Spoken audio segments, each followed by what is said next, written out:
Salam uşaqlar. Bugün yenə də təzə suallardan birinin asan izahını verəcəm. Deməli, şərtdə bizə nə verilib? Bir nöqtədən çevrəyə çəkilən iki toxunan və adi şərtdə də qeyd olunub tənböləndir. A-ya bölünsün B-yə bərabərdir 3 bölünsün 4 olarsa, D-yə də 6'dır, deyir CD-ni tapın. A-ya bölünsün B-yə 3 bölünsün 4'sa, o zaman A-ya nəyə bərabərdir? 3x-ə, B-yə də nə qədər olacaqdır? 4x. O zaman buradan biz yaza bilirik ki, AB neçə x olacaq? 7x. Və biz bilirik ki, bir nöqtədən çəkilən toxunanlar nədir? Bərabər. O zaman yazırıq ki, AC də bərabər olacaqdır. Nə qədər? 7x-ə. İndi uşaqlar, bax, bu üçbucağı görürsünüz. AYS üçbucağı. Gətirib bunu bax, burada sizin üçün ayrıca çəkirəm. Rahat başa düşəsiniz. AYS, buradan da AD nədir? Tənbələni çəkilir.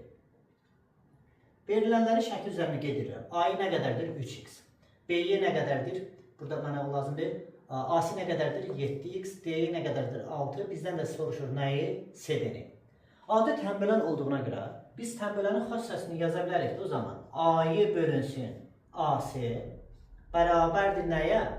D-yə bölünsün nədir? CD. Və yaxud da A-ya bölünsün D-yə bərabərdir AC bölünsün CD eyni şeydir, bir-birindən alınmış tənasüblərdir.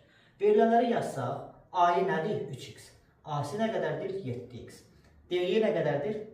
6. CD-ni də axtararıq. X-lər getdi, tərəf-tərəfdən 3-ə də x-lər apardıq. O zaman CD nəyə bərabər oldu? 14-ə.